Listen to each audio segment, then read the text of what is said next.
What in the world is going on, people of YouTube? I'm Steven with Purpose Lens Photo and Media, and today, again, we're talking about the Sony ZV E10, but we're doing portraits with flash today. Really just one portrait with flash. And I'm going to show you that, yes, it is possible to take professional photos with the Sony ZV E10. And the only reason I'm doing this is because this question has been asked at least 947,000 times. So I'm gonna do it one more time and then that's gonna be it. Now people have asked me to do like a professional photo shoot with the ZV E10. I have one today actually, which by the time you're seeing this is gonna be Sunday, but today is not actually Sunday. Anyway, but by the time you see this, I'm going to be doing my shoot. And here's why I'm not going to be doing a professional shoot just yet with the Sony ZV E10, because I don't believe that, for me personally, the Sony ZV E10 is going to be enough for me to do the type of shoot that I do myself. I need a viewfinder. I need the controls to be there. I'm very familiar with the camera that I use. I've been using it for years, and to switch to the ZV E10 just for the sake of proving that it's capable is not enough to put my client at risk. So I'm not willing at this time to do that, but possibly in the future. With that being said, I did take a photo today, so let's go ahead and take a look at that, and then we're going to come back inside and edit. Okay, so we are outside with the Sony ZV E10, the Godox AD200 Pro, and I have another flash back here with a quarter CTO gel, color temperature orange gel on it for backfill. It's going to be behind me. So let's go ahead and take this portrait. I'm just going to do maybe one because it's going to rain here soon. It's always going to rain here. So I turn on the camera, the ZV E10. I already have my app open, and you're going to hit the menu button. Now I've already been in here, so if you haven't, you may be at the start. So you're going to go over to where it says network. You're going to go down to make sure airplane mode is off. If airplane mode is on, this won't work. It should prompt you if it is. But we'll go to smartphone connect. And then underneath where it says smartphone connection on, we'll go to connection. Then we'll hit connection.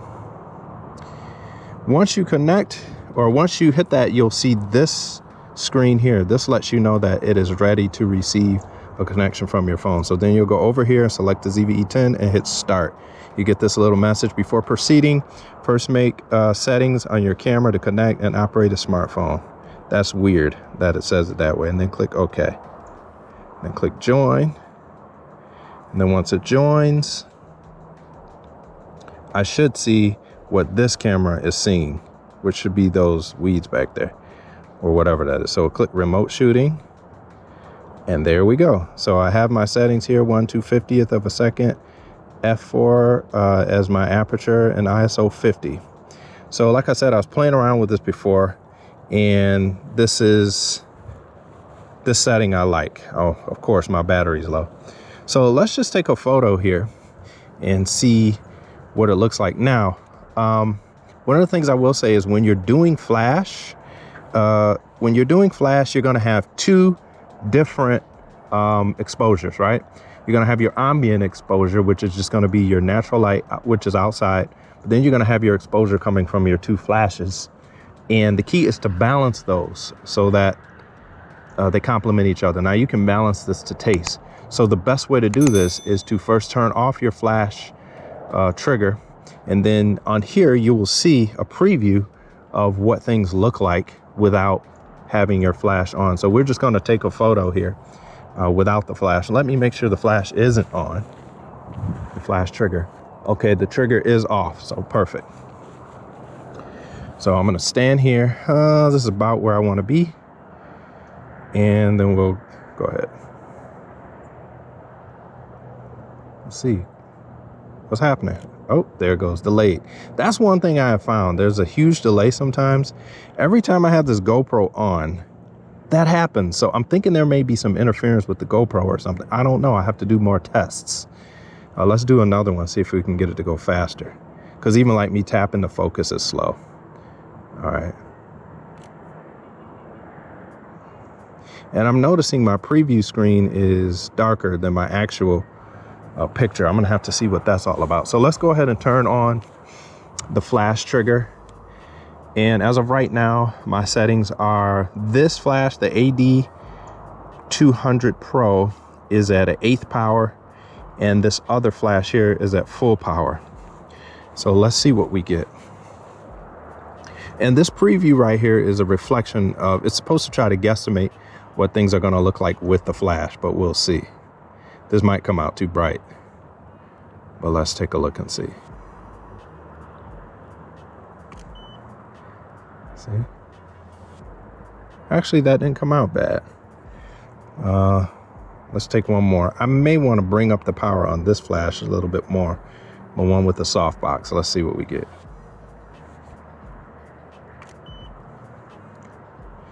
And yeah, let's bring up this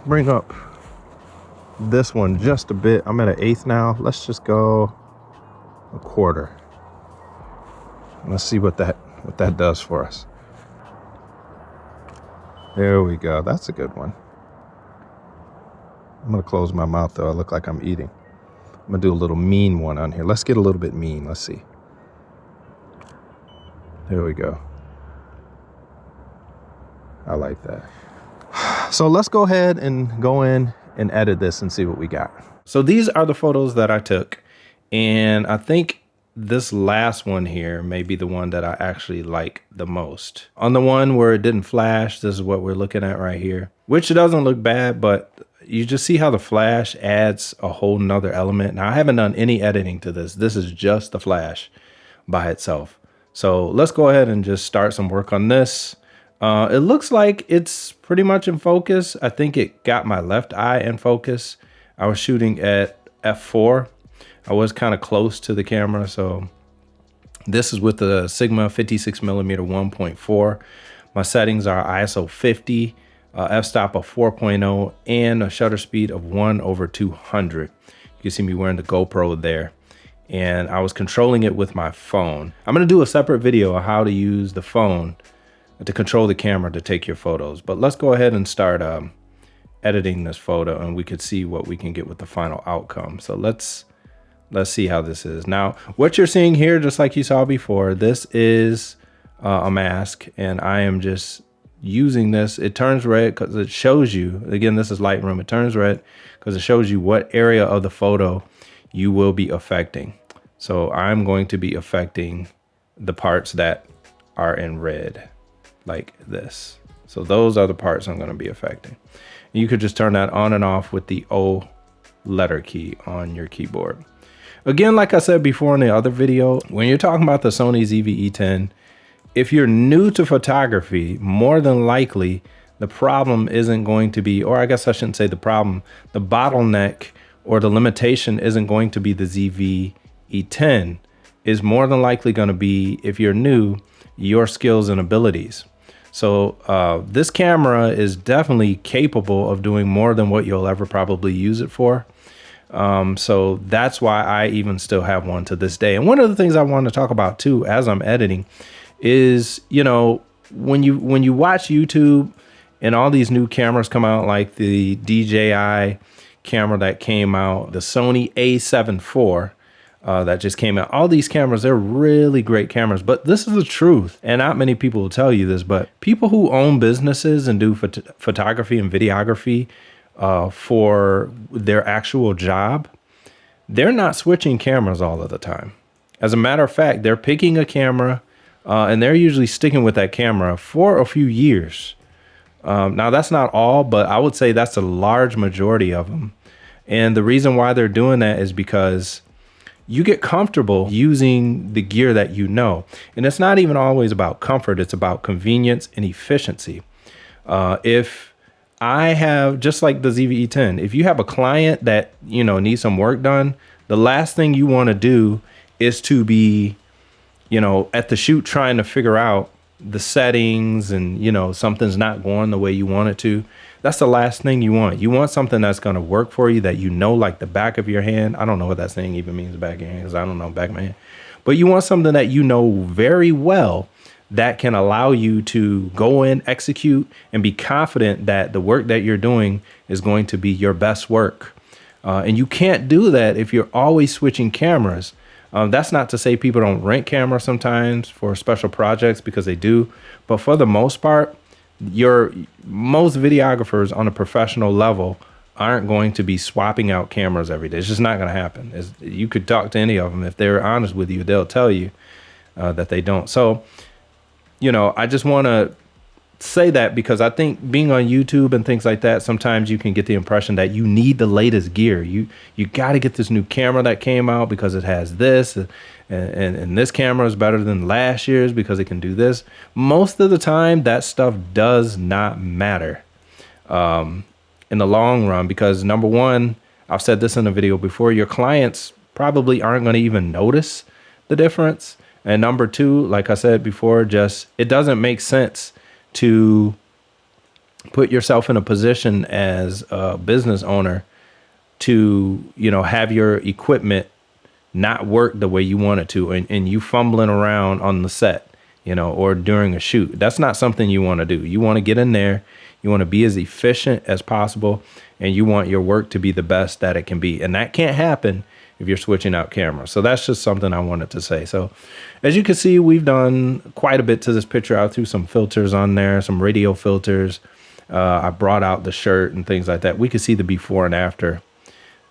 This is the before and after, after. Pretty big difference here. I like to make the subject, or in this case, myself, pop out. You can see I got a little bit of something on my shirt here. I don't know what that is. And I want to speak to something here too, because I'm going to take this over into Photoshop and I'm going to clean up my face. You can see it. I'm going to show you what you can do in Photoshop. So let's go ahead and bring that over now.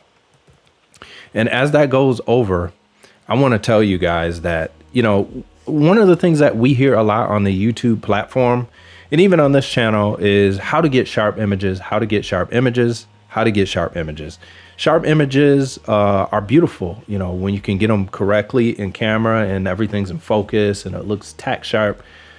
That's nice. But the reality of it is sometimes you don't really need all that sharpness. And the reason why is because it's going to show up all of your blemishes and all of your imperfections.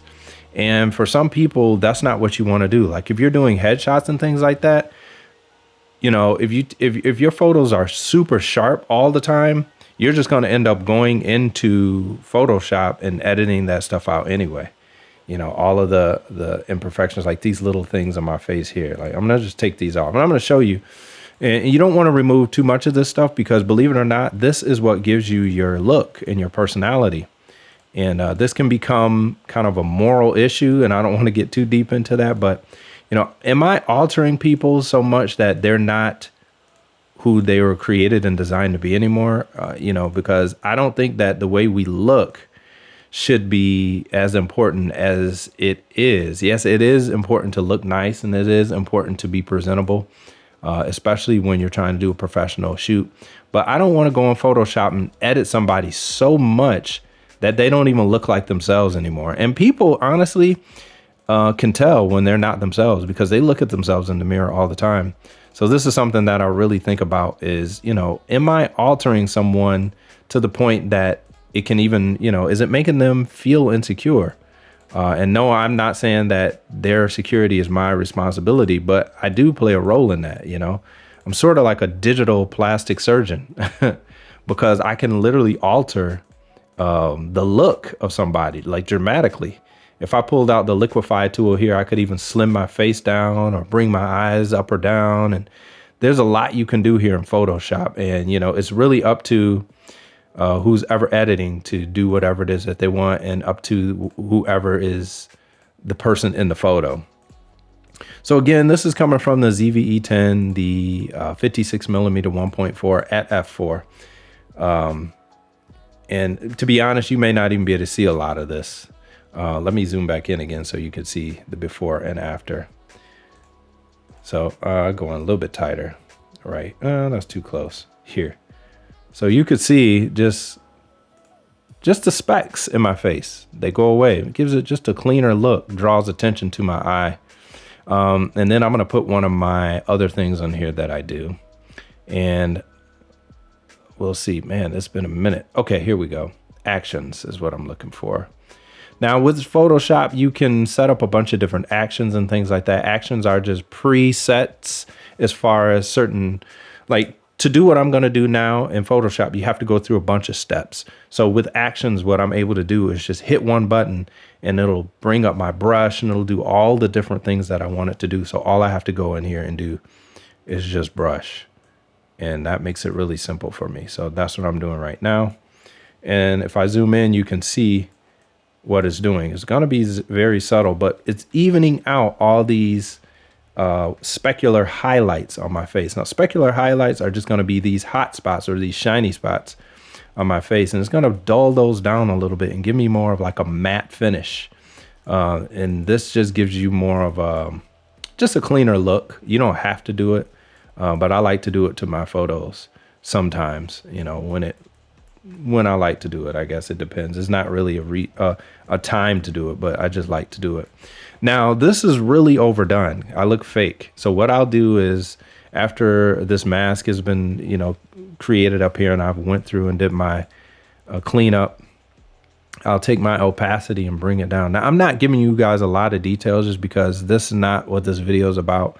This is just showing you the power of the ZV E10. I got to come up with another name, man. That name is so long. But it's showing you, yes, you can do professional shots with the Sony ZV E10. Now, one thing I will say about the Sony ZV E10 is that in sunlight, this camera is really difficult to use. I'm not even going to hold y'all. I'm not going to lie. It's hard to use because you just can't see the screen.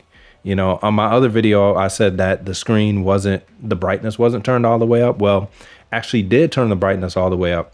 And in bright sunlight, it's not easy to see. It's very difficult. So just a word out there to those people who are asking, you know, is the Sony ZV E10 usable for photography? It is. It definitely is. But in certain instances, it's not going to be. It's going to be very difficult unless you find yourself some type of way to get around that, like a hood for the screen or something like that. But otherwise, it's going to be pretty difficult to be able to get some good photos in bright sunlight. So I just wanted to say that part so you guys can understand that portion of it. So now what I'm doing here is just adding a little bit of sunlight to the back of me here and just throwing in some colors just to make this thing, just to make it pop a little, to give it a little character, I guess you could say. Editing photos is fun for me, and I could sit and literally do this all day. But like I said, maybe one day when I get a little bit more comfortable with the camera, then I'll do a professional shoot with it, but just not right now. All right, so I think I like the way that looks. Let me bring it back down. I'm going to actually let me compress all of this. Let me bring this down a little bit. So in Photoshop, when you're messing with different layers, what you're able to do is you can lock everything in and then put like a filter over all of it. So I'm going to turn this into a smart object. And then that will allow me to go ahead and put things on it like filters. So let's say I wanted to sharpen this up a little bit, right? So let's go to smart sharpen, or let's do unsharp mask. And where's my face? Where's my face at? There we go. There's my face. So this is a preview of the mask on. So if I turn them out all the way down, you can see my eye is a little bit blurry now. Now, if I bring that up to about 136, there, right there. So we'll be able to see it happen here. Now, again, if you're not printing these images out, it's really not going to make that big of a difference, to be honest with you. But here's the before and after of the photo as a whole. I'll show you. Let me get it on my mug here on my face. And I know you guys are tired of seeing my face on every video. Well, it's just what it is at this point. But see, there you go. So this is coming out of the ZV E10. This is a raw file. I could take a lot better pictures when I'm not doing my own portrait.